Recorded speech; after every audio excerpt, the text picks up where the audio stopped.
may kinakaladkad po siyang tao. Oo, hinukay ko ang libingan niya at nakita kong buhay na buhay siya. Hindi lang basta buhay. Nasa matinong pag-iisip na rin ang asawa kong matagal nang tinakasan ng katinuan. Wala ka ng magiging hapunan ngayong gabi, mahal ko. Dahil sa gabing ito, tatapusin ko na ang buhay mo.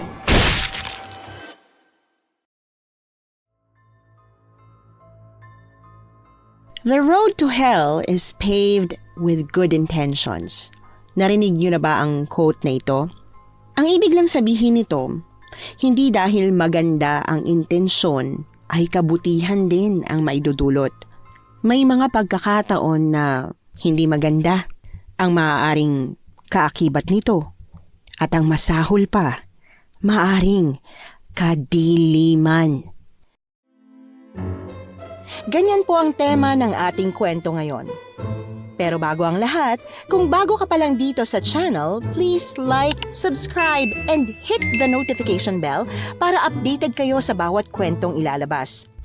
May bago tayong storya 3 hanggang 4 na beses sa isang linggo. At ngayon, para sa tampok nating kwento. Naniniwala ba kayo na may umaamin ang feelings dahil sa labis na takot? Yung tipong saka paaamin kung kailan nalagay sa alanganin ng buhay. Ganyan po kasi ang naranasan ko sa naging asawa ko, Miss Anne.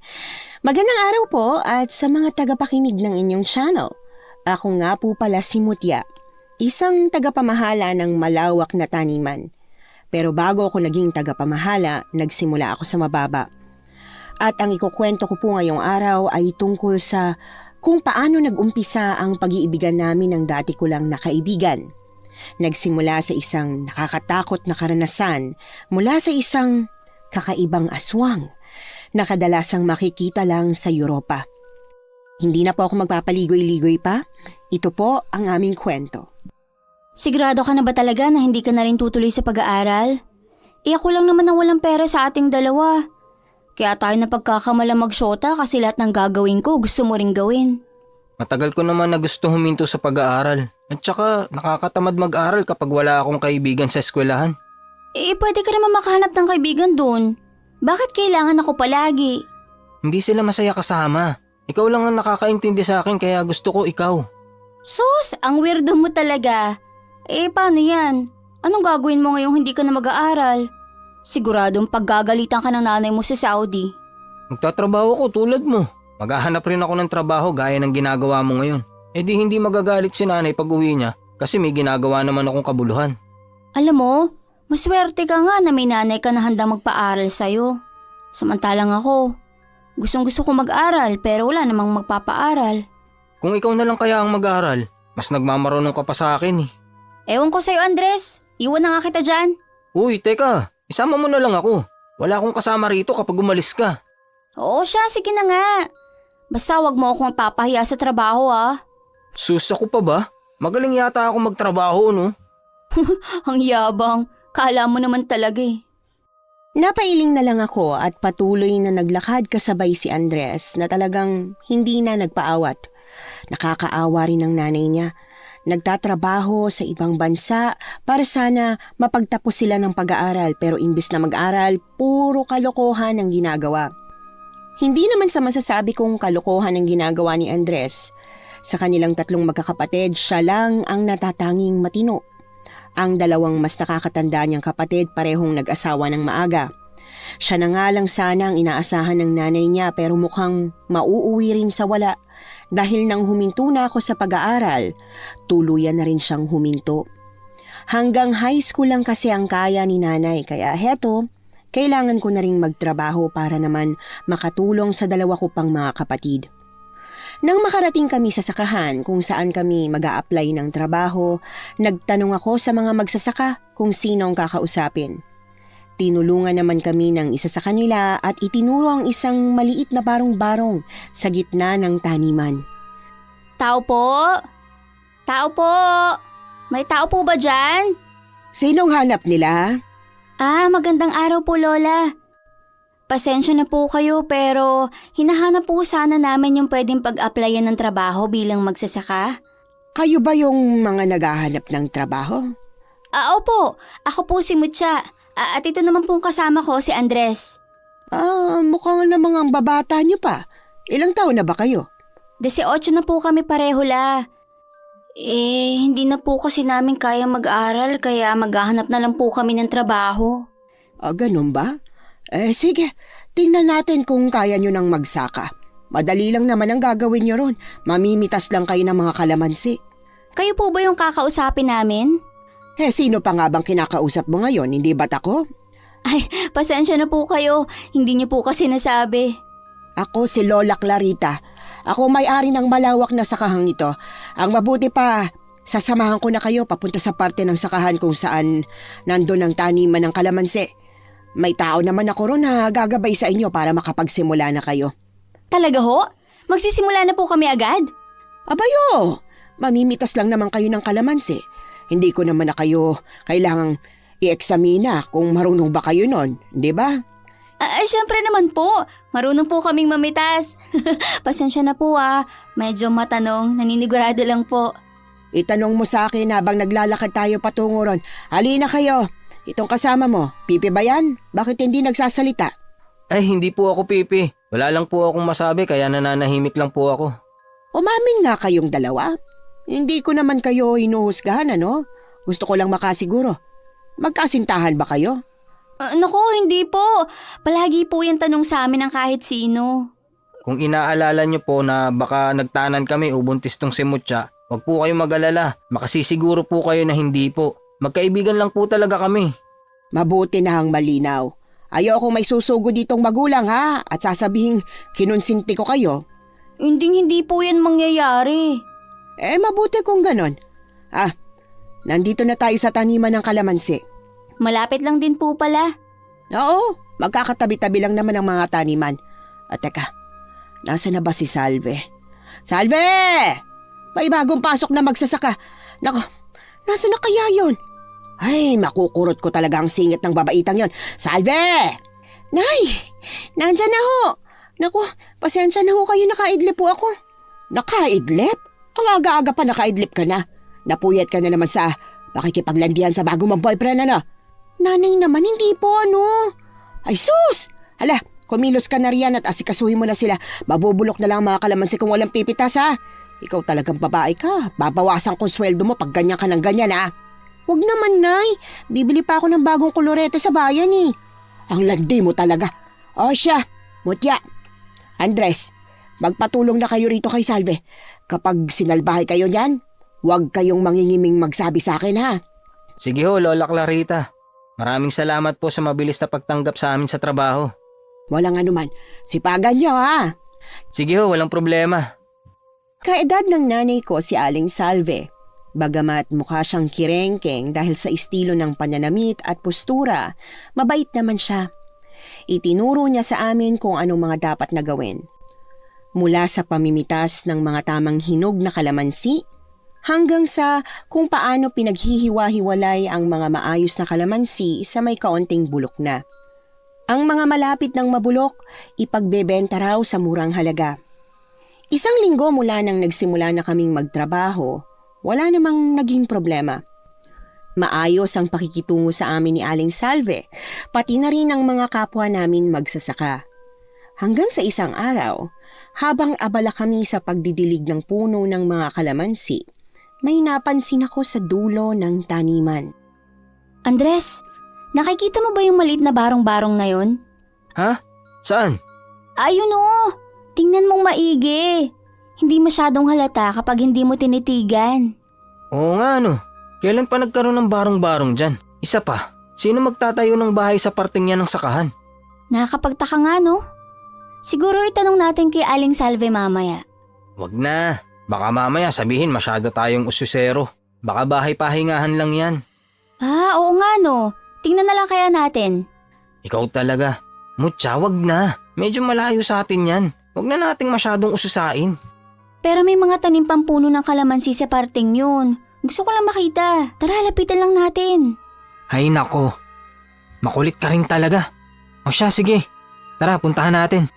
Kung bahay pahingahan nga yun, baka pwede tayo magpahinga ron tuwing tanghali. Alam mo na, ang init kayang kumain ng tanghalian sa labas. Paano kung hindi? Paano kung taguan pala ng kayamanan ni Lola Clarita yan? Di mapapagkamalan pa tayo magnanakaw. Sinong tanga maglalagay ng kayamanan dyan? Malamang na magtatago siya ng pera sa hindi kita ng tao.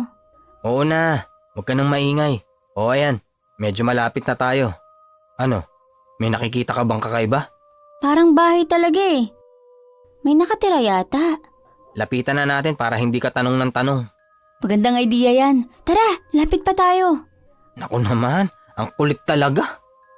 Dahil sa kuryosidad, lumapit kami ng tuluyan sa barong-barong na nakita ko.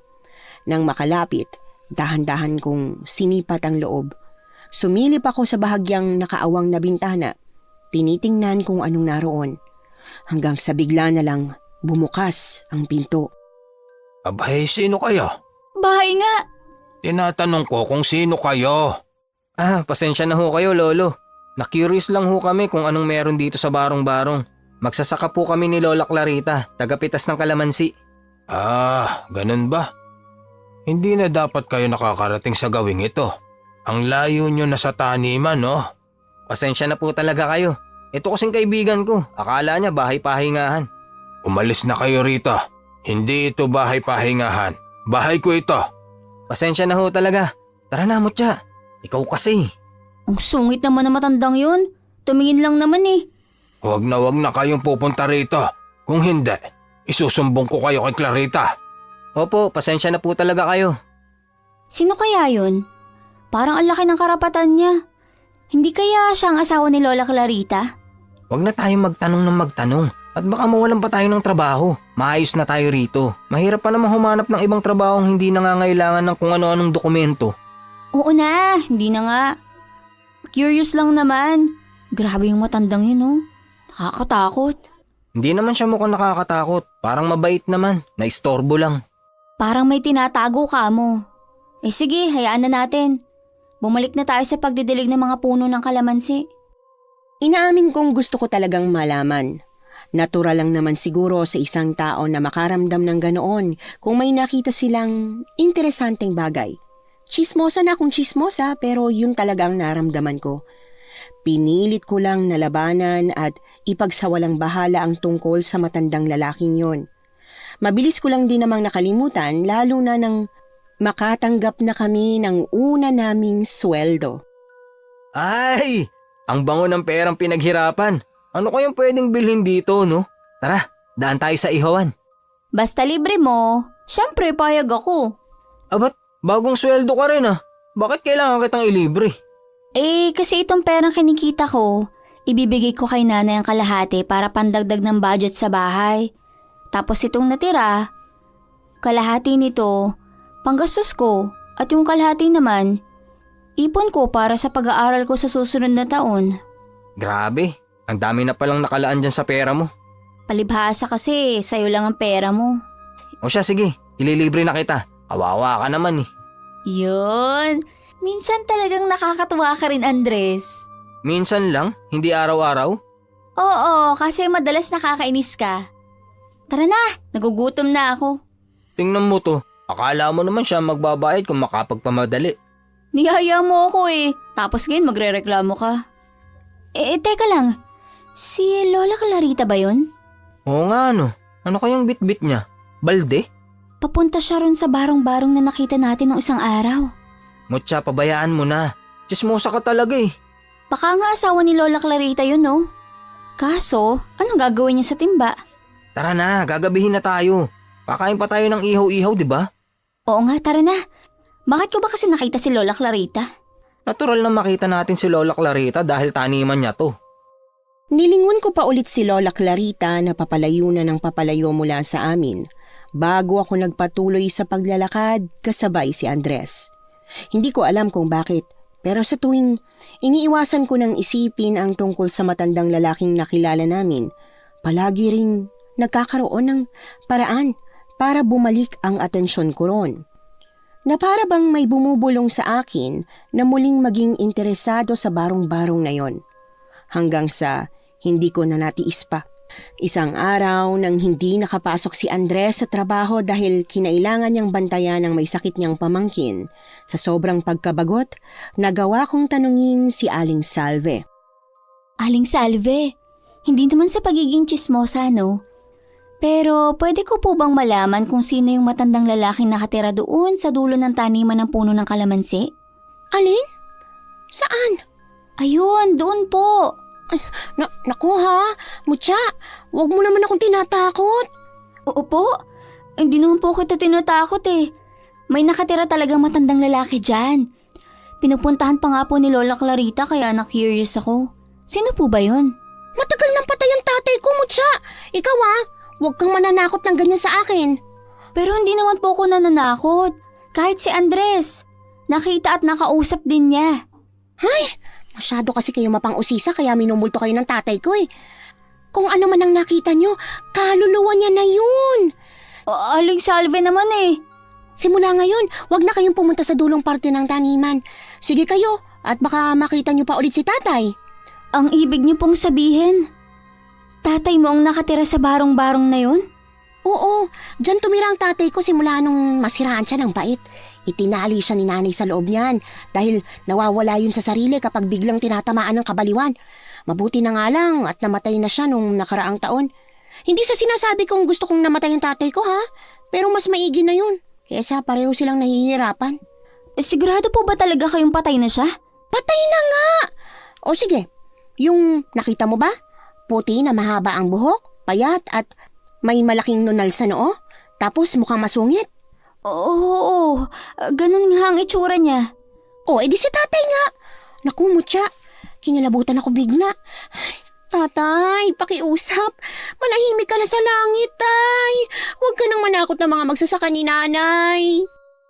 Wala naman sigurong taong magsisinungaling tungkol sa pagkamatay ng tatay niya, kaya naniwala ako kay Aling Salve.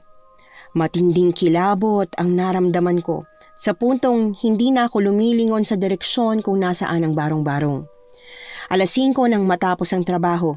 Hindi na ako nagpatagal pa sa taniman ng kalamansi at nagmamadali na akong umuwi. Dumiretso ako sa bahay ni na Andres na kasalukuyang nag-aalaga pa rin ng pamangkin niya dahil wala pa ang mga magulang nito. Nanganak kasi ang asawa ng kuya niya at siya lang ang pwedeng magbantay sa anak na panganay nito habang wala pa sila. Oh, Mutya, bakit napadaan ka pa rito sa bahay? Sana umuwi ka na. Parang ayaw mo na makita ang pagmumukha ko kung makapagsalita ka ng ganyan ah. Ha? Hindi naman sa ganun. Alam ko naman pagod ka, kaya dapat hindi ka na dumaan dito.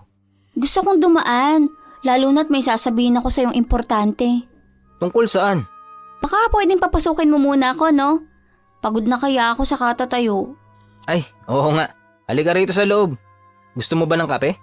Hindi na. Kailangan ko lang maglabas ng takot at kaba. Bakit? Anong nangyari? Kasi natatandaan mo yung matandang lalaki na nakita natin sa barong-barong, di ba? Sabihin mo nakita mo rin siya. Oo, nakita ko rin siya. Bakit ba? Ang sabi ni Aling Salve, tatay niya raw yun. Ano naman kung tatay niya pala? Tatay niya yun na 1 taon nang patay. Kaya yung nakita natin, multo na pala. Mutya, wag mo akong pinaglololoko ha. Buhay na buhay yung matandang nakita natin. Pinagalitan pa nga tayo. Yun nga, pero pinipilit niya sa akin ni Aling Salve na tatay niya yun. Tirik pa ang araw nung nakita natin siya. Paano nangyaring multo? Hindi ko rin alam, Andres. Pero isipin mo nga, magsisinungaling ba siya tungkol sa pagkamatay ng tatay niya? Oo nga no. Ano, yun lang yun? Hindi ka man lang ba natatakot? Kinilabutan din naman ako. Tingnan mo mga balahibo ko nagtayuan. Pero kung multo nga, ibig sabihin lang nun, mukha rin palang tao lang ang mga multo, no? Oo nga, hindi pa rin talaga ako makapaniwala na multo yun eh. Kaya minsan talaga masama rin maging makaisyoso eh. Tingnan mo nangyari sa atin ngayon. Nakakita pa tuloy tayo ng multo. Magtatrabaho pa ba tayo ron? Bakit naman hindi? Hindi naman tayo sinaktan ng multo. Hindi rin naman tayo tinakot eh. Pinaalis lang tayo. Nakakakilabot kasi eh. Parang ayoko na nga pumunta sa parteng yun ng taniman. Alam mo, mabait na multo naman siguro yun. Kasi kung masama siya, baka pinapasok pa tayo ron sa barong-barong tapos doon tayo pinatay sa takot. Oo nga no. Pinapaalis pa tayo. Hindi tayo gagambalain ng multo basta hindi rin natin gagambalain. Sabagay, tama ka. Saka maayos ang pasahod ni Lola Clarita. Hindi na tayo makakahanap ng ganong klaseng amo, no? Hindi na lang tayo masyadong gagawiran kung hindi kailangan. Oo, ganun na nga. Pero sa ngayon, ang mabuti pa umuwi ka na dahil dumidilim na. Maya-maya lang magsisimula ng magsara ng pinto at bintana ang mga tao. Baka mamaya may makasalubong ka pang multo dyan sa daan. Ano? Hoy! Huwag kang ganyan ah. Ako lang mag-isang uuwi. Hindi mo na lang kasi pinagpabukas ang pagpunta dito eh.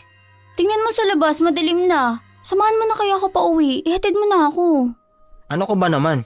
Iiwan ko ang pamangkin kong bata kaysa sa'yo na 18 anyos na? Umuwi ka na ngayon habang may mga tao pang naglalakad dyan sa labas.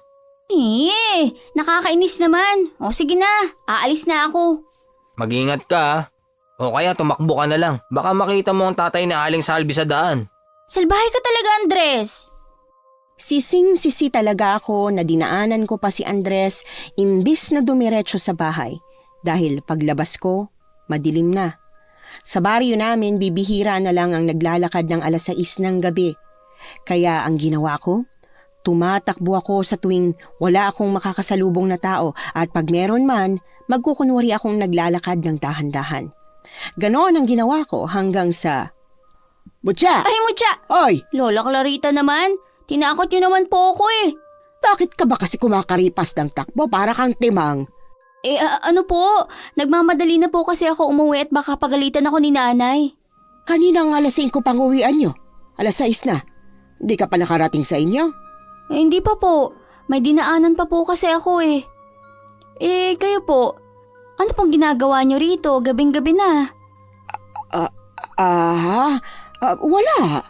Naku, naglalakad-lakad lang ako. Exercise ba? Exercise po? Sa gabi? Ano naman ngayon? Naku, umuwi ka na nga. Itutuloy ko pang paglalakad ko eh. Sige ho.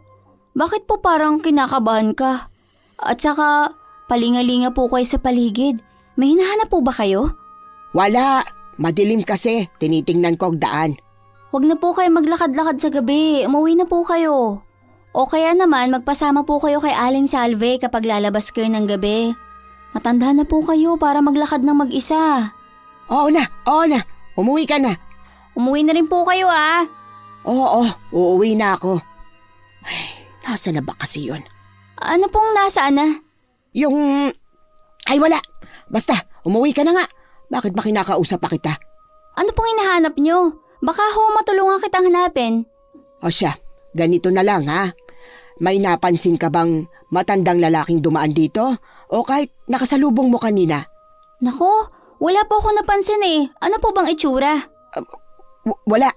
Sige na, mauuna na ako. Diyan ka na. Sino kayang hinahanap nun? Napailing na lang ako saka nagsimula muling tumakbo pa uwi ng bahay imbis na isipin pa si Lola Clarita. Naroon pa rin kasi ang takot ko sa multo. Saka ko palang napagtanto ang napag-usapan namin nang makakatulog na ako. Sino kaya yung hinahanap niyang matanda? At bakit para siyang aligaga? Kung ano-anong tanong ang bumagabag sa isip ko kaya nahirapan akong makatulog. Hala, Diyos ko po multo. Ano ko ba naman, Mutya? Ginulat mo ako ah. Ano? Mukha na rin ba akong multo? Kung makakibuka naman dyan, takot na takot. Ba't ba naman kasi ganyan na itsura mo? Ay nako Andres, mahabang kwento na hindi ko na gustong pag-usapan. Magtrabaho na lang tayo. Pero ayos ka lang ba? Mukhang napuyat ka kagabi ah. Oo, puyat na puyat talaga. Pero huwag mo na nga tanungin kasi ayoko nga pag-usapan. Tungkol pa rin ba sa multo yan? Sabi na nga ayokong pag-usapan, ang kulit po talaga no. Sabi ko nga, hindi na. Oh, Mutya! Andres! Ano ba pinagtatalunan yung dalawa dyan? Naku, hindi ito ang oras para magtalo. Dahil Diyos ko, nakakatakot ang balitang nasagap ko. Bakit po? Ano pong nangyari? Ito na nga, may bangkay daw na natagpuan malapit sa ilog. Isang babaeng tuyong-tuyo ang katawan. Naubos ang dugo, pero tanging 2 tuldok lang na butas sa leeg ang nakitang sugat sa kanya. Hala, ano yun? Vampira? Vampira nga raw! Pero totoo bang may mga vampira? Naku, walang ganun ano. May naikwento po sa amin ng tatay ko noon tungkol sa aswang na mandurugo. Ganyan din po ang ginagawa ng mandurugo, naninipsip ng dugo ng tao. Ah, parang vampira dito sa atin pero aswang lang ang tawag. Ang galing din no? Pati mga ganyan may Pinoy at Amerikanong lahi rin. Ano pong magaling doon? Nakakatakot. May namatay na nga pong tao. Ay, pasensya na. Namangha lang ako sa kung paano nagkaroon ng ibang tawag dito sa atin yung mga parang vampira. Pero ayun na nga, iniimbestigahan na nila kapitan ang nangyari. Mga anong oras daw po nangyari? Bakit mo tinatanong? May alam ka ba?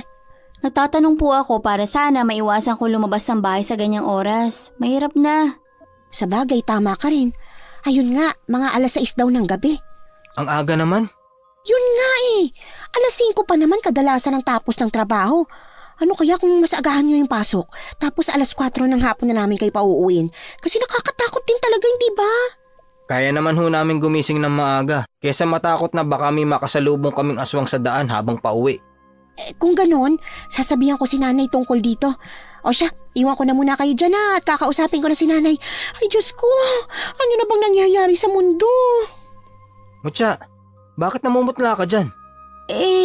Kasi yung oras na namatay yung sinasabi ni Aling Salve, yun din yung oras na lumabas ako ng bahay nyo. Tapos, nakasalubong ko si Lola Clarita. Nakasalubong mo siya? Bakit hindi mo man lang binanggit sa akin kanina? Kasi nga ayoko na sanang pag-usapan. Kaso, ngayong nabanggit na, naisip ko na naman ulit. Ano ba kasi talaga nangyari? Ikinuwento ko kay Andres ang nangyari kagabi nang magkasalubong kami ni Lola Clarita. Ewan ko ba, pero hindi ko maiwasang isipin na may koneksyon yung nangyaring pagpatay sa isang babae at sa pagiging aligaga ni Lola Clarita habang may hinahanap siyang matanda. Hindi kaya yung matandang sinasabi ni Lola Clarita ay yung asawa niyang binanggit ni Aling Salve na namatay na noong nakaraang taon pa? Paano kaya kung nagsinungaling lang pala si Aling Salve? Naku, Mutya, ikaw lang ang makakaisip niyan. Sige nga, kung yung asawa ni Lola Clarita ang may gawa nun, paano? Paano sinasabi mo dyan? Paano niya nasipsip ang dugo ng babae? Ano yung matandang yun? Mandurugo? Di sana aswang din si Aling Salve. Ewan, basta. Kung ano-ano pumapasok sa isip ko Baka nga maling hinala lang. Masyado lang talaga akong praning. Praning lang talaga. Ang mabuti pa, tumuloy na tayo sa pagtatrabaho at nang makauwi tayo ng maaga. Ihahatid na kita sa inyo mamaya pag uwi.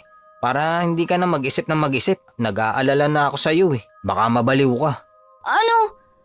Sira ulo ka. Bakit, hindi ba? Pati ba naman yan poproblemahin mo pa? Diyan nagsisimula ang pagiging baliw sa pag-iisip ng husto kahit wala namang dapat isipin. Imbes na patulan pa, inirapan ko na lang si Andres. Pilit ko na lang talagang ipinagsawalang bahala ang sinabi niya na baka nga masyado lang akong namumroblema sa isang bagay na hindi naman konektado sa akin. Pero habang dumadaan ang mga araw, naging sunod-sunod ang pagkawala ng mga tao. Sa pagkakataong ito, wala nang natatagpo ang bangkay. Hindi na alam kung buhay pa ba o naglayas lang yung taong nawawala. Lahat ay kinakabahan na, maging kami. Kaya lang, alam naming hindi hihinto ang mga araw dahil lang sa takot. Kailangan naming magpatuloy sa buhay at magtrabaho para sa pang-araw-araw na makakain namin. Umaga habang naglalakad kami ni Andres papasok sa trabaho, nagsimula kaming magkwentuhan tungkol sa balitang nasagap niya. Hindi na tayo dapat mag-alala tungkol sa aswang na mandurugo. Ano? Nahuli na ba? Ilan sa mga nawalang tao umuwi na sa bahay nila. Yung si Chuchay, nakipagtanan pala sa adik niyang syota. Nagsisi na kaya umuwi. Yung si Ate Ellen, ayun, tumuloy pala ng ilang araw sa kapatid niya para takasan ng asawa niyang si Kuya Edgar kasi nambubugbog. Yung babaeng nakita nilang ubos ng dugo. Ang sabi ng mga pulis, isang malaking ahas lang daw ang may gawa nun. Kinagat sa leeg, tapos nilunok ng buo at iniluwa uli. Kaya pala naubos ang dugo. Ganon raw ang nangyari. Ganon? Ibig sabihin pala natakot tayo sa wala? Oo, kaya huwag ka na masyadong mag-alala. Baka ibalik na rin sa 5:00 ang uwian natin dahil wala naman palang panganib. Yung ahas nahuli na? Kaya nga napagtagpi-tagpi nila ang tunay na nangyari dahil nahuli na.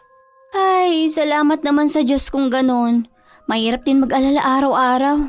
Kaya nga O eto na basket mo, magsimula na tayo magtrabaho. Akin na!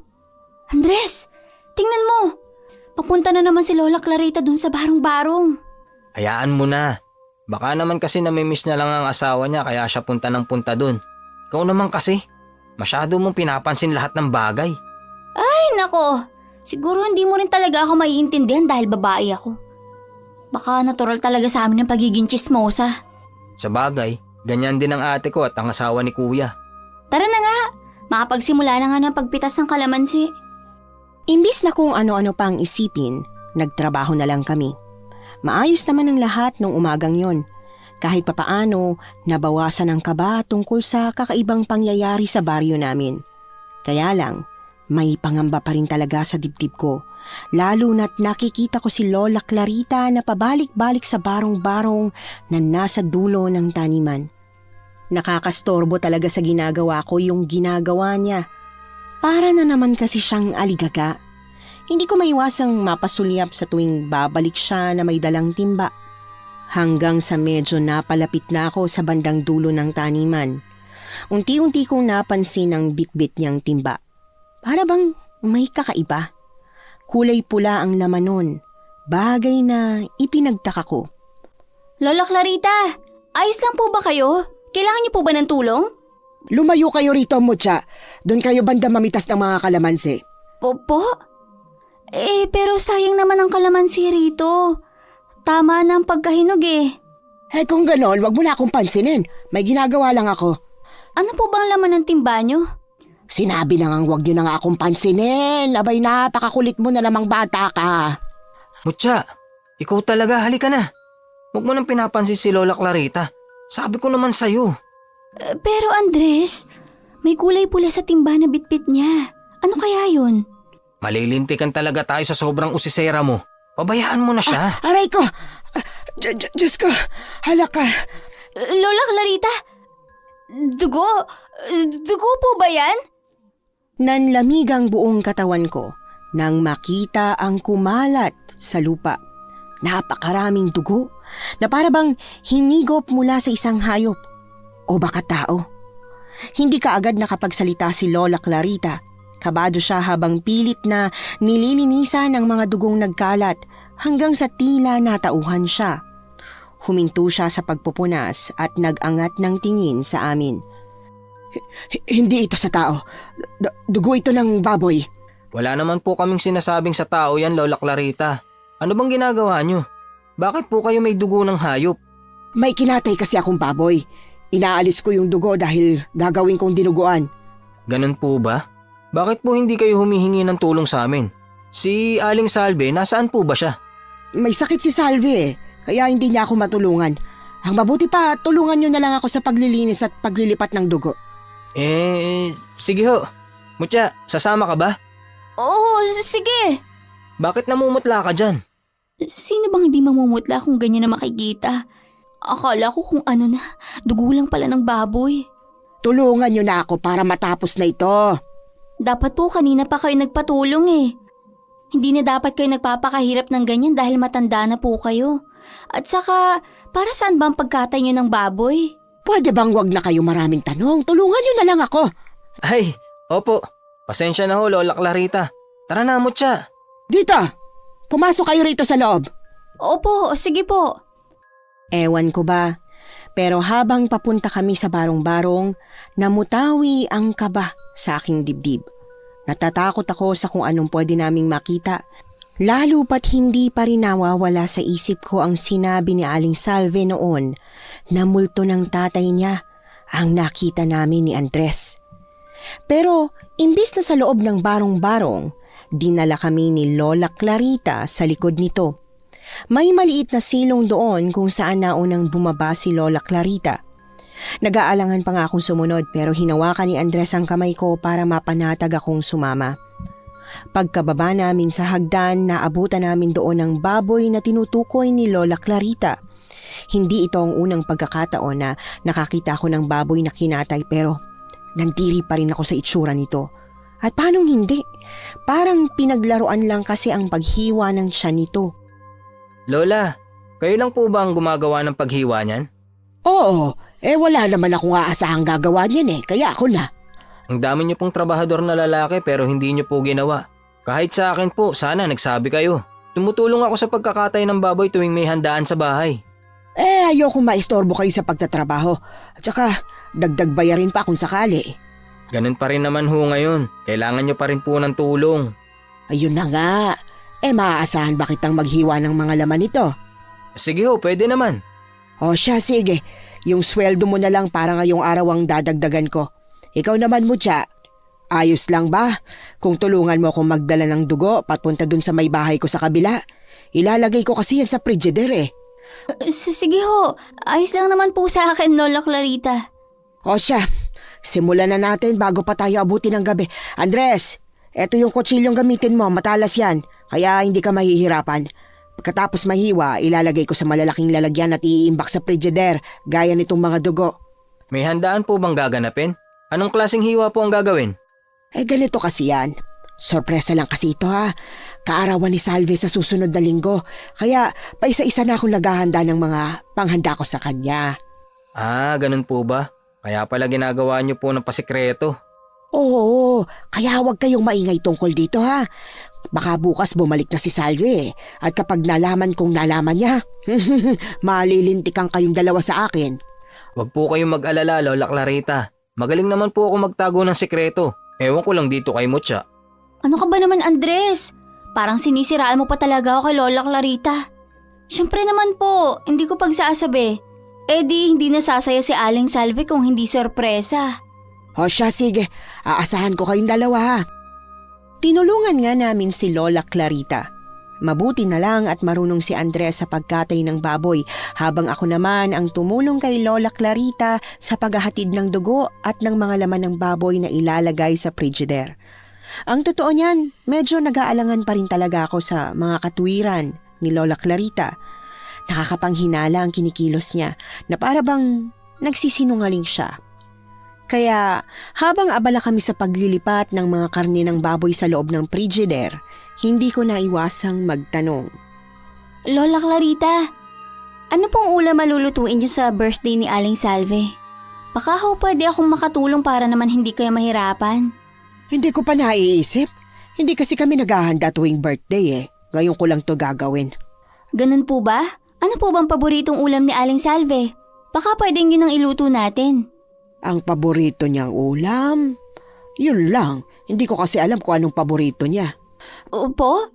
Pero imposible naman po, kayo ang nanay niya. Matagal akong nagtrabaho sa ibang bansa eh, kaya hindi ko nasubaybayan ang paglaki ni Salve. Neto na lang ako umuwi. 5 taon pa lang ang nakalipas. Ah, ganun po ba? Siguro ho, magluto na lang po tayo ng mga karaniwang handa sa birthday. Tulad ng menudo, adobo, ganun po. Gusto niyo po ba? Tutulong po ako. O sige, walang problema. Magpapasalamat na agad ako sa iyo para sa pagboboluntaryo mo. Wala pong problema yun. Ang totoo nga po, mabait naman po kayo kahit medyo masungit. Maayos naman din po kayo magpasweldo. Hindi tulad ng mga nababalitaan namin na tinitipid ang mga trabahador. Alam ko kasi ang pakiramdam na maging isang trabahador. Kaya hanggat makakaya ko, binibigay ko ang tama at patas para sa inyo. Hindi po lahat kagaya nyo. Sana po hindi kayo magbago. Ay, hindi talaga, no? Tara na, bumalik na tayo sa may silong at dumidilim na. Sige ho, Lola. Dumidilim na nga ang langit nang lumabas kami ng bahay ni Lola Clarita. Nang makita niya ang unti-unting paglamo ng dilim sa kalangitan, mas bumilis ang paglalakad niya. Panay din ang sulyap ni Lola Clarita sa langit na para bang binabantayan nito. Ewan ko ba pero hindi ko maiwasang manmanan ang kinikilos niya. Hanggang sa biglang nabaling ang atensyon ko sa malakas na sigaw ni Andres. Ah! Tulong! Lola Clarita! Tulungan niyo ako! Bilisan po Nakiusap! natin mo kami Tulong! nangyayaring masama kay Andres! Ay Diyos ko, hindi ko napansin ang oras. Bilisan natin, dali! Kumaripas kami ng takbo.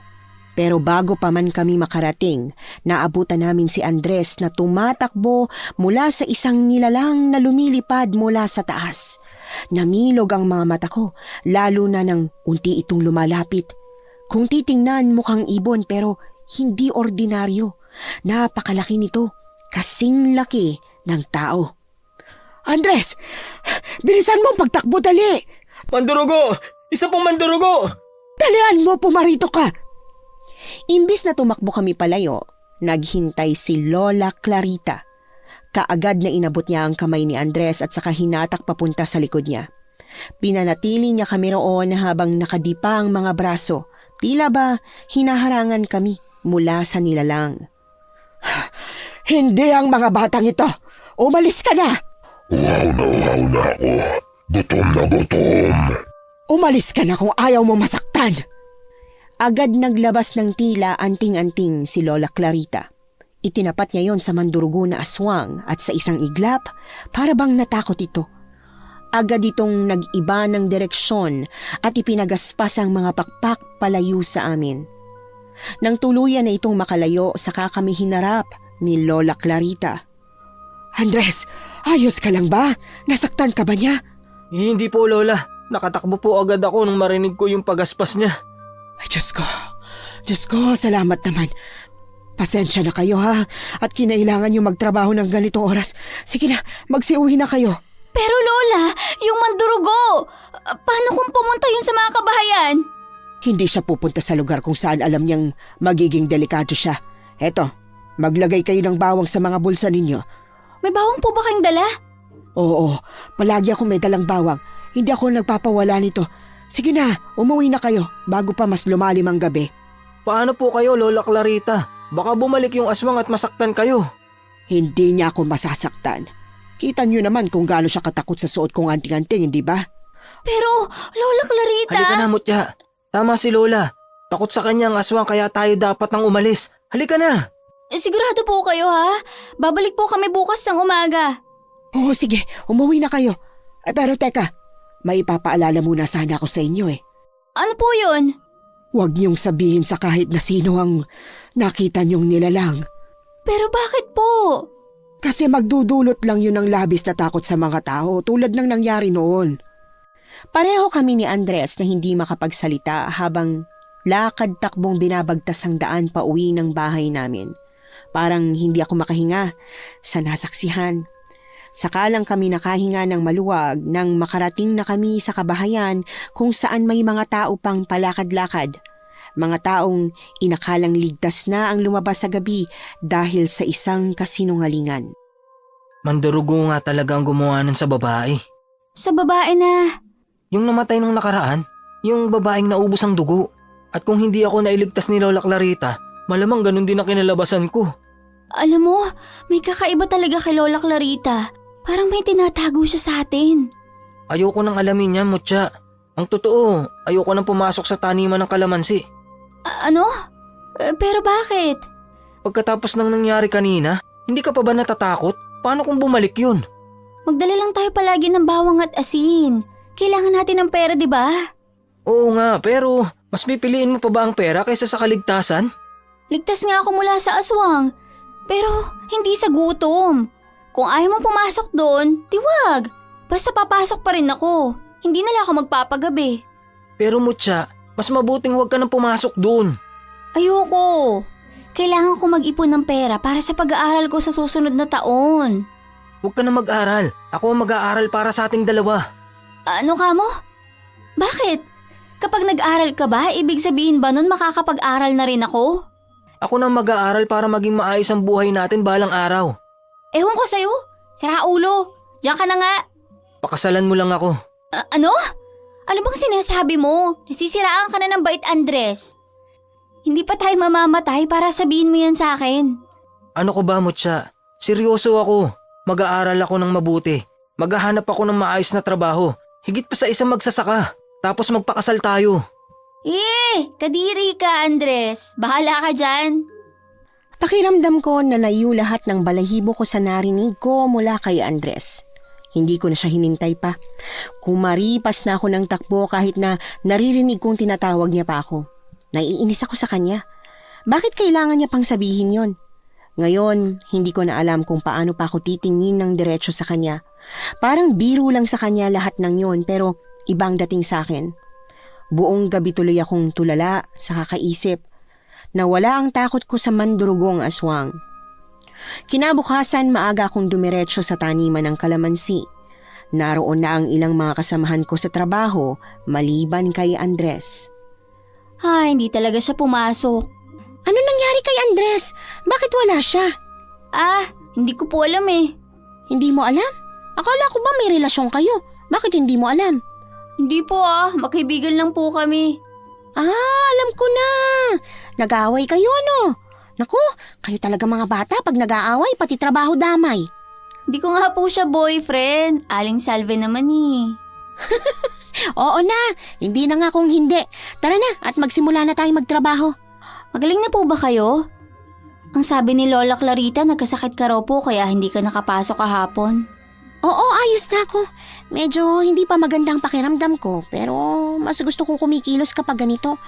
Parang mas hindi lang ako gagaling kung nakahiga lang ako maghapon sa bahay. Sigurado po kayo Oo, magbabalot na lang naman tayo ng mga kalamansi ngayong araw Darating na yung truck para kunin yung mga ibebenta sa bayan. Sige ho. Aling Salve, pwede ko po bang malaman kung kailan ang birthday mo? Sa susunod na linggo, bakit? Reregaluhan mo ba ako? Wala po. Natanong ko lang. Medyo nakahinga ako ng maluwag nang malamang totoo na birthday ni Aling Salve sa susunod na linggo. Ibig sabihin, hindi nagsisinungaling si Lola Clarita. Kahit kasi mabait siya, may kutob ako na may tinatago siyang kakaiba. Nagpatuloy ang buong araw. Kinaya ko namang wala si Andres. Medyo nagtatampo lang talaga ako. Siya itong may gusto na sumama sa akin sa pagtatrabaho rito sa taniman. Pero sa huli, iiwan niya rin pala ako. Mga kasama! Tama ng pagtatrabaho!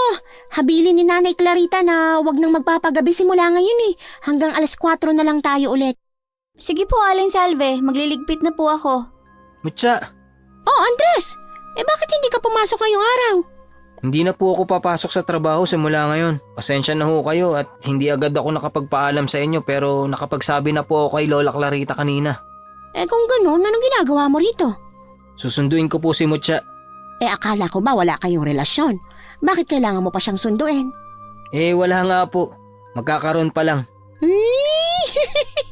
Naku, ang swerte mo naman dito kay Andres Mutya. Andres, ano ka ba naman? O siya, mauna na ako sa inyo Ang tamis talaga ng unang pag-ibig. Ikaw talaga? Bakit may pasundo-sundo ka pa talaga sa akin? Tungkol sa sinabi ko sa'yo kagabi, mukhang nabigla yata kita. Masyado akong nagmamadali. Hindi muna kita tinanong. Ang mabuti pa, liligawan muna kita. At sa tingin mo ba, papayagan kita? Magkaibigan tayo, Andres. Hindi dapat tayo nagliligawan o nagkakaroon ng mas malalim pang relasyon. Basta, hanggat wala kang boyfriend, liligawan kita ng liligawan hanggang sa mapasagot din kita. Sa gwapo kong to, imposibleng hindi ka mahulog sa akin. Ewan ko sa'yo. Ngayon wala ka ng trabaho. Anong gagawin mo, ha? Magiging tambay. Ayoko sa tambay. Nag-enroll na ako sa eskwelahan kahit medyo huli na.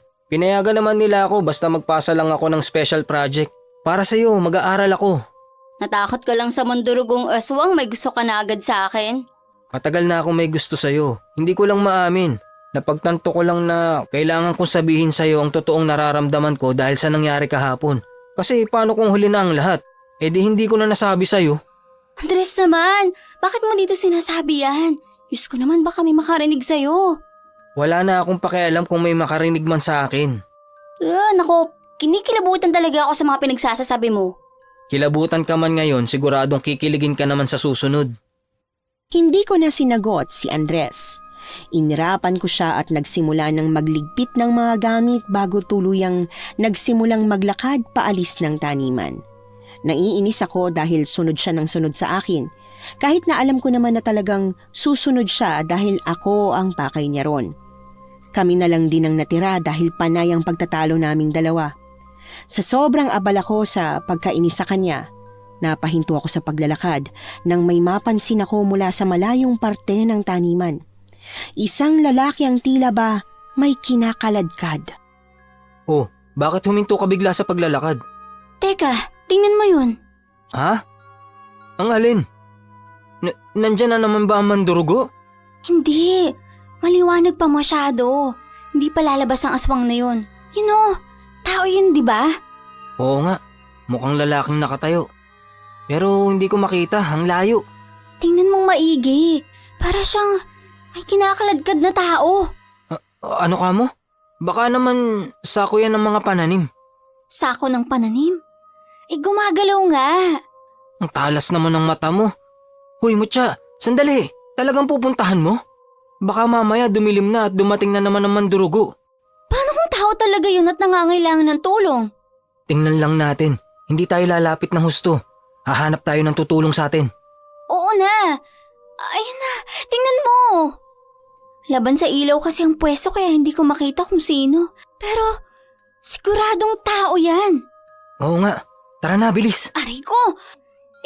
Kanina naman tayo hingi ng tulong. Kahit kaninong mas may edad kesa sa atin. Dali, bilis. Andres? Mutya? Ano nangyayari sa inyo? Bakit natataranta kayo? Aling Salve! May nakita po kaming lalaki. May kinakaladkad po siyang tao. Ano ka mo? Saan niyo nakita? Doon po banda. Sige, teka, kukunin ko lang itak ko. Bakit po kailangan may dala kang itak? Abay, kung may kinakaladkad siyang lalaki, malamang na pinatay niya yun. Kaya kailangan nating may dalang panlaban sa kanya. Kung ganun, pwede po bang magdala rin kami? Ito po, bato. Oo, magdala na rin kayo, dali. Ituro niyo sa akin kung saan. Mabilis kaming tumakbo patungo sa direksyon kung saan namin natanaw yung lalaki.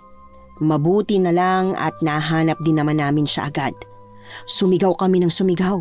Sinusubukan naming tawagin yung lalaki para tumigil sa ginagawa niya, pero imbis na huminto, mas binilisan pa nito.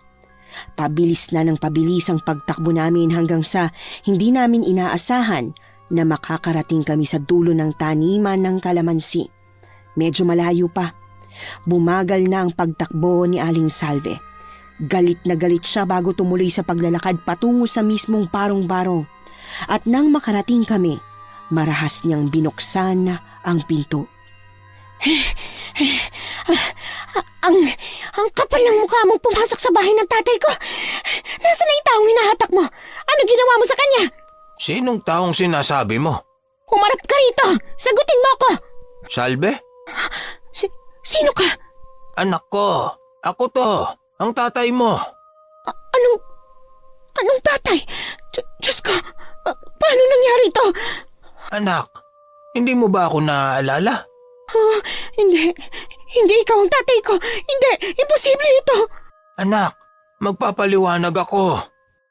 Sa labis na gulat, biglang tumakbo palayo si Aling Salve. Litong-lito ako sa pangyayari. Hindi ko maintindihan kung paano nangyari na ang tatay ni Aling Salve ang nasa loob, gayong may nakita talaga kaming ibang tao. Tulala ako at hindi makakibo nang biglang hawakan ni Andres ang kamay ko at mabilis nang niyayang tumakbo. Aray ko! Andres! Bakit ka ba nagmamadali? Bilisan mo, Mutya. Huwag ka nang tulala dyan. Dali! Pero bakit ba? Nalilito pa ako sa nangyayari. Nakita mo naman, di ba? Bilisan mo na kasi. Mamaya ako na ipapaliwanag. Ito na nga eh. Pero si Aling Salve, hindi ba natin siya susundan?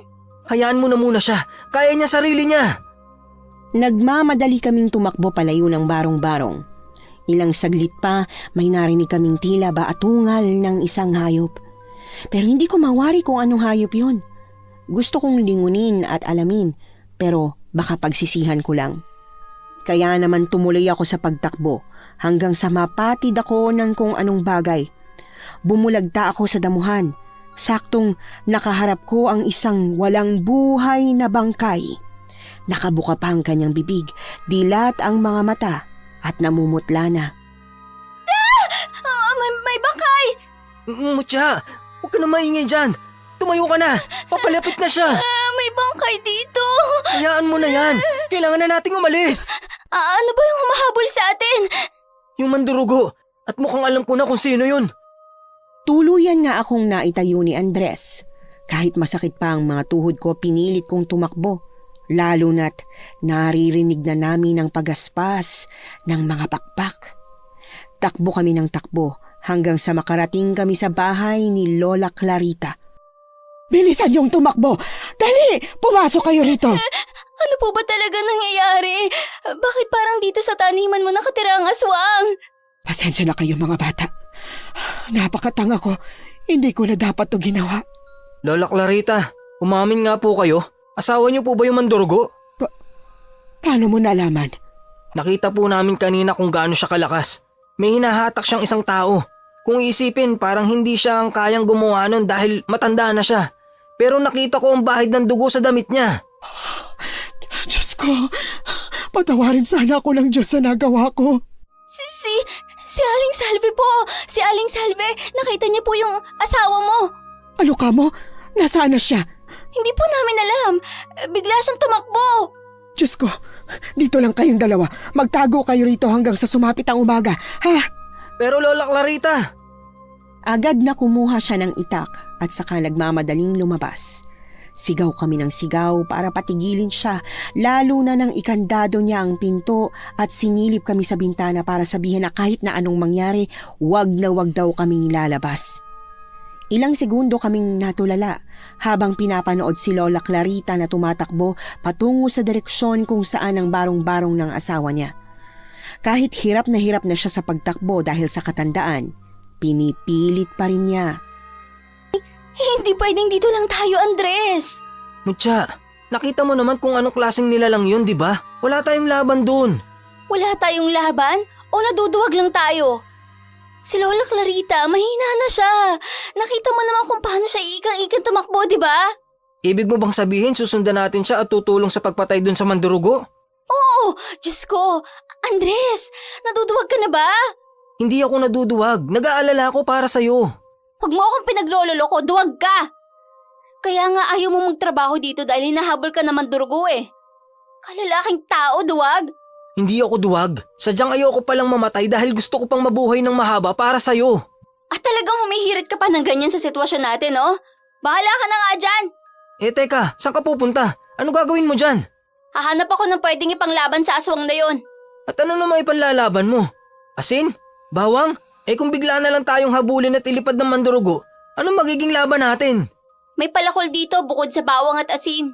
Hindi mo kayang buhatin yan. Mabigat. Uy! Baka naman tamaan ako niyan. Ikaw lang ang nag-iisip na hindi ko kaya. Masyado kang negatibo kung mag-isip. Ay nako. Sige na, oo na. Lalaban na tayo para tulungan si Lola Clarita. Makulit ka talaga kahit kailan. Ah, makulit pala ako. Bakit ka nagkagusto sa akin? Dahil hindi ko nga rin talaga alam. Baka ginayuma mo ko. Ewan ko sa'yo, Andres. At talagang babaliktarin mo pa talaga ako, ah. We, talaga? Hindi mo ako ginayuma? Bakit baliw na baliw ako sa'yo? Kung sa'yo ko kaya ihampas tong palakol. Masama na nga nangyayari, bumabanat ka pa dyan eh.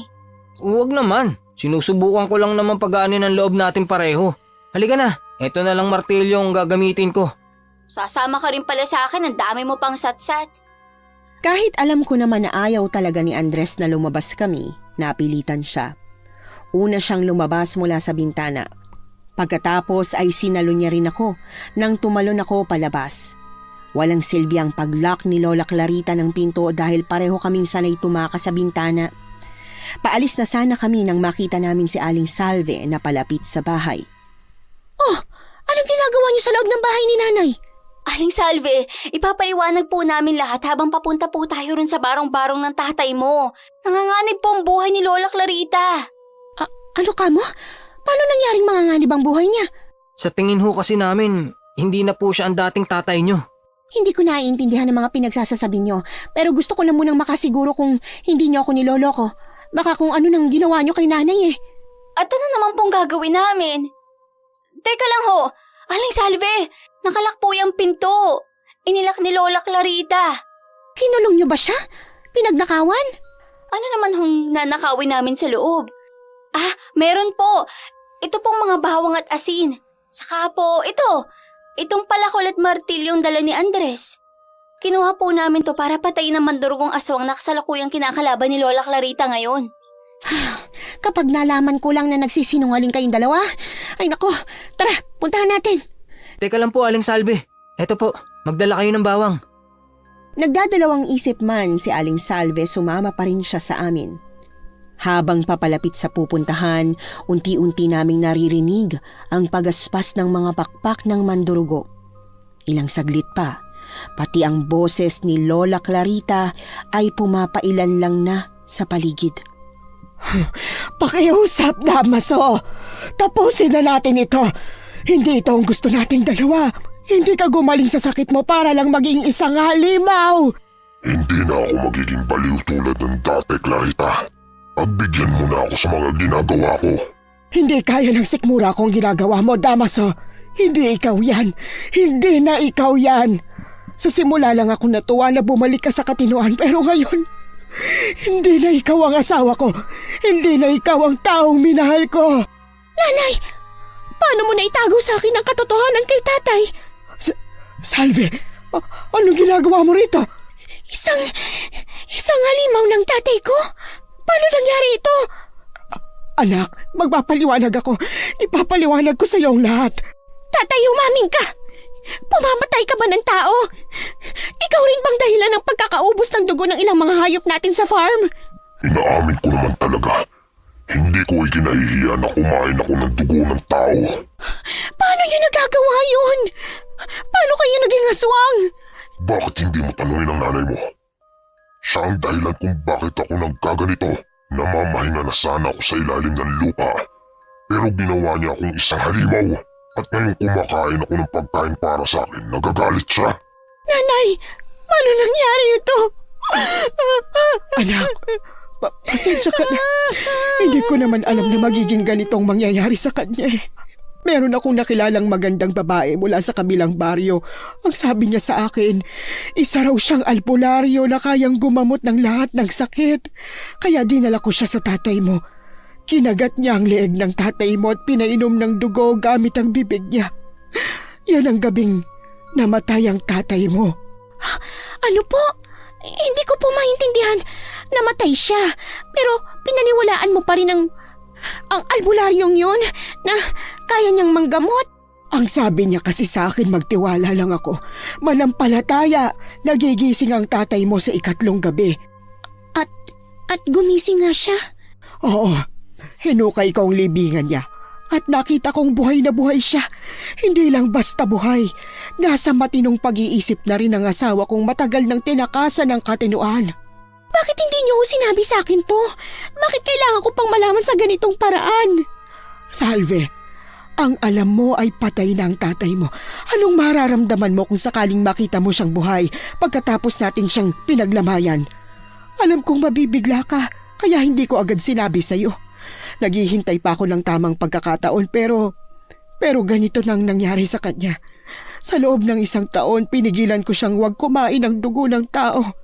Yun daw ang kapalit ng muling pagkabuhay niya, ang mauhaw sa dugo. Hanggang sa tuluyan na siyang nawala sa ulirat at ang halimaw sa loob niya ay tuluyang nakawala. Lola Clarita, hindi niyo man lang ba naisip na hindi albularyo ang gumawa ng ganitong klaseng bagay? Alam ko, ramdam kong niloko niya lang ako. Pero anong magagawa ng pusong nasasabik na muling maramdaman ng kanyang mahal? Sabik akong maibalik sa akin si Damaso. At dahil sa kasakimang nagawa ko, nagpaloko ako. Sinubukan kong dumulog sa tunay na albularyo at isa lang ang tanging paraan para matapos ang kanyang kasamaan. Tapos na ba kayo magdramahan? Gusto ko na ng hapunan. Wala ka nang magiging hapunan ngayong gabi, mahal ko. Dahil sa gabing ito, tatapusin ko na ang buhay mo. Pare-pareho kaming nabigla nang sumugod si Lola Clarita kay Lolo Damaso. Gamit ang bitbit niyang itak, itinarak niya yon sa tiyan ng kanyang asawa. Pero hindi gaanong bumaon ang itak dahil mabilis din siya nitong naitulak.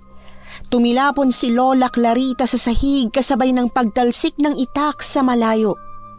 At yun ang pagkakataong kinuha ni Andres ang palakol mula sa akin. Nabigla pa ako sa ginawa niya pero wala na akong nagawa. Lalo pa nang sumugod na siya at marahas na inihampas ang palakol sa kanang binti ng aswang. Napahiyaw ito na umalingaw-ngaw sa buong taniman.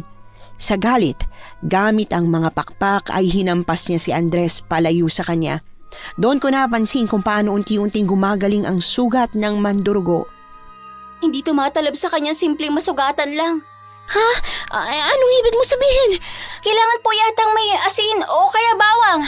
Sige, ibabato ko yung asin na binigay niyo sa akin. Kaagad ngang ginawa yun ni Aling Salve. Hinagisa niya ng asin ang tatay niya na naging dahilan para umusok ang sugat nito.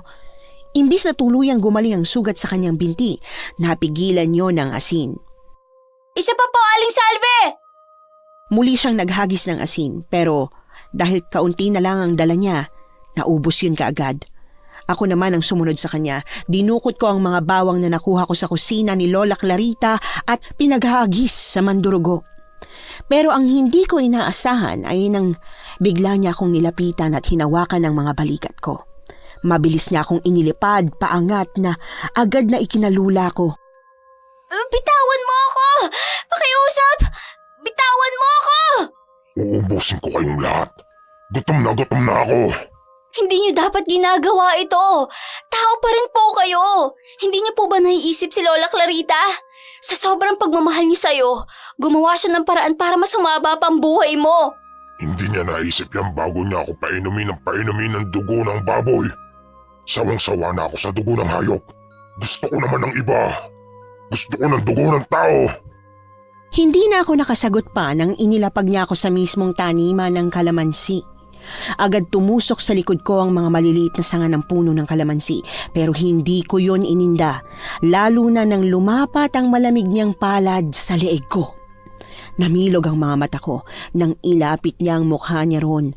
Aamba na sana siyang kakagatin ng leeg ko nang may bigla akong maalala. Ang laging paalala ng lola ko noon bago siya namayapa, na palagi kaming magbabaon ng kalamansi kung mapupunta kami sa handaan dahil...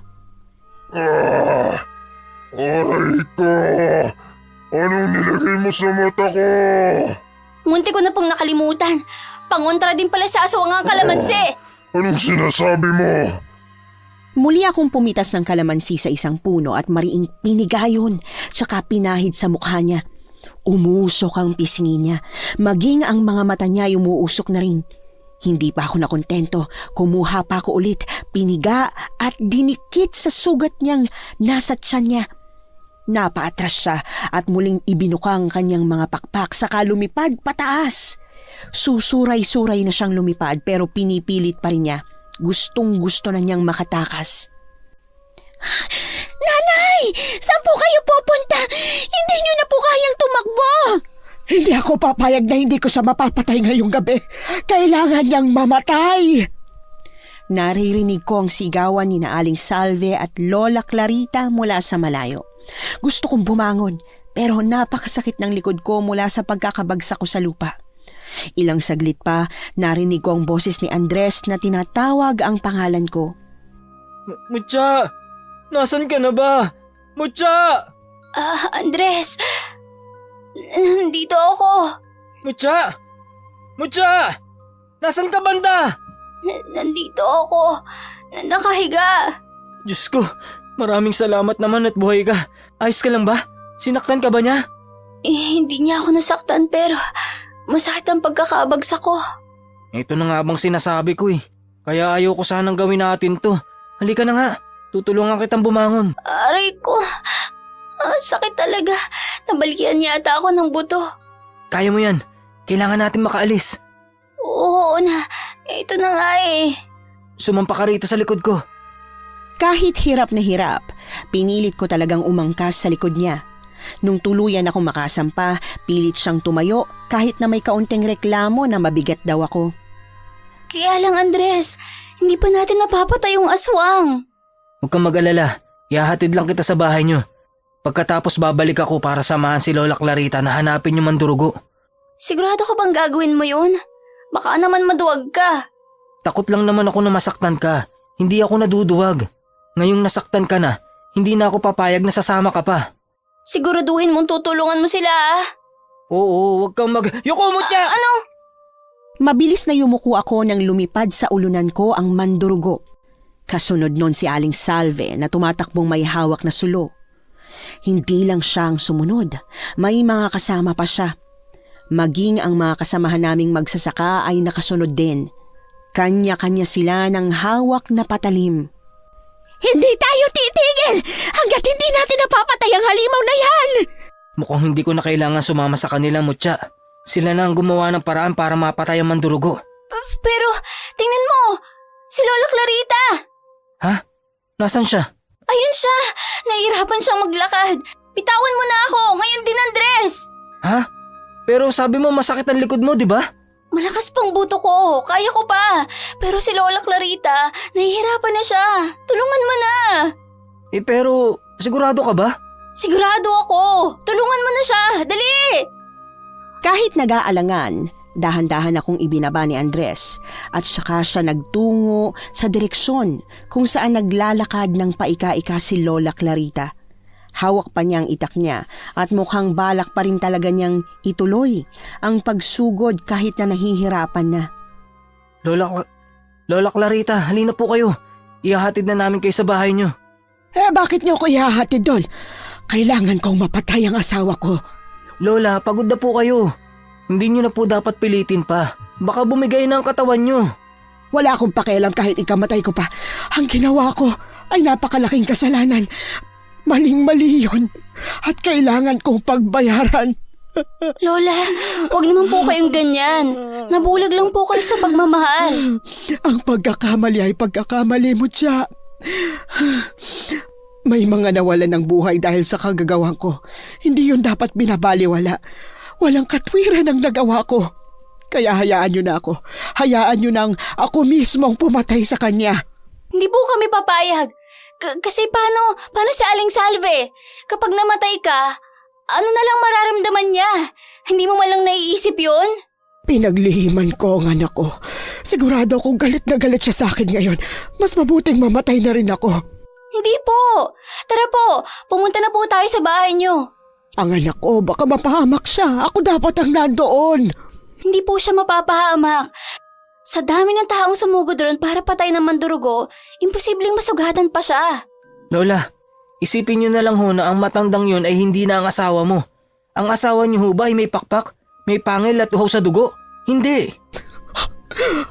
Ang asawa ko, napaka mapagmahal, maunawain at hindi gagawa ng ganitong bagay. Nakita niyo na po? Ang asawa niyo ay patay na at biktima siya ng isang uhaw na mandurugo. Ngayon, ang lumilipad na nilalang na yun ay hindi ang asawa mo na gumaling mula sa sakit. Siya na ngayon na isang mandurugong likha ng isang mandurugo na sabik magkaroon ng kalahi. Nang sabihin ko yon kay Lola Clarita, para bang nabunutan siya ng tinik sa dibdib. Yon ang naging daan para sumama siya sa amin patungo sa bahay niya. Pagdating namin doon, pinainom na muna namin siya ng tubig at pinakalma. At dahil sa labis na pagkapagod, nakatulog siya. Gusto mo bang umuwi na? Ihahatid kita sa inyo. Hindi na. Medyo umigi na ang likod ko. Hindi na ganun kasakit. Sasamahan kita magbantay rito hanggang sa dumating si Aling Salve. Nakakaawa si Lola Clarita. Sinabi mo pa. Nag-ibang bansa siya para sa ikabubuti ng buhay nila pero ito. Mayaman nga siya at maraming pera pero hindi pa rin siya masaya.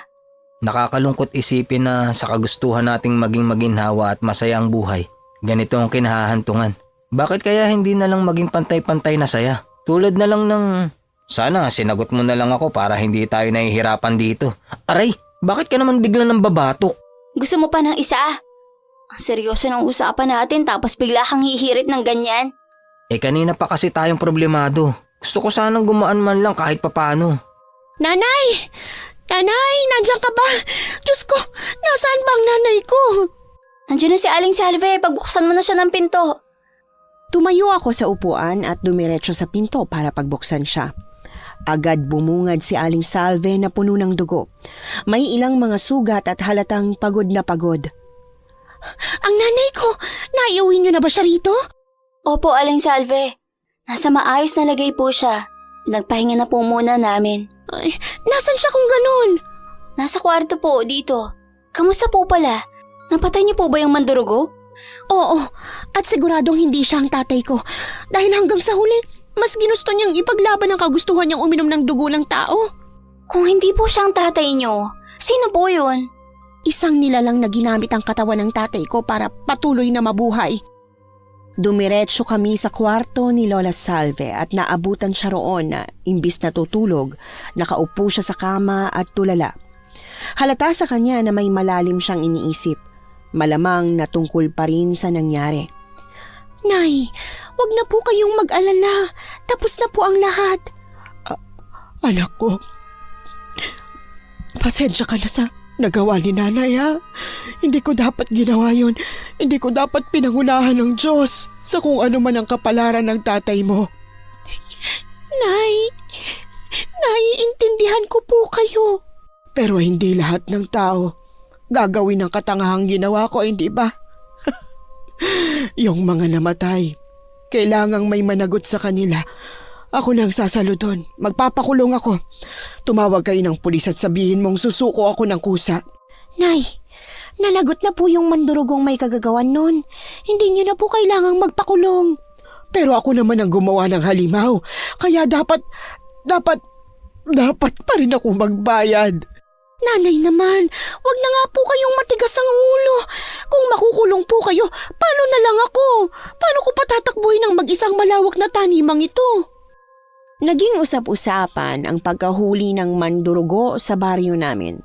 Pero dahil hindi naman lahat ay nakakita, iniisip ng iba na isang malaking ibon lang ang nakita namin. Kahit nga si nanay hindi naniniwala eh. Napagalitan pa ako at sinabihang kerengkeng na baka raw sa susunod na buwan buntis na ako. Kinailangan ko pang tawagin si Andres at si Aling Salve para lang patunayan na talagang hindi ko siya niloloko. Tumuloy ako sa pagiging magsasaka sa taniman ni Lola Clarita habang si Andres naman ay nagpatuloy sa pag-aaral tulad ng pinangako niya sa akin. Hindi niya talaga ako tinantanan. Talagang tuloy-tuloy niya akong niligawan kahit na ilang beses ko na siyang binasted. Oh, Mutya, dapat tinatapos mo ng trabaho mo dyan.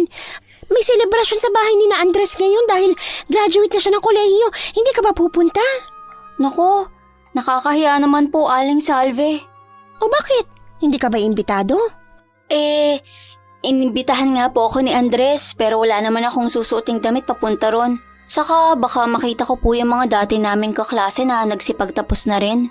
Ang sabi ko sa kanila, 1 taon lang ako nahihinto sa pag-aaral kaso wala. Hindi na talaga ako nakapagpatuloy. Naku, bakit ka naman mahihiya? Sila, katatapos lang mag-aral habang ikaw. Katiwala ka na rito sa taniman na.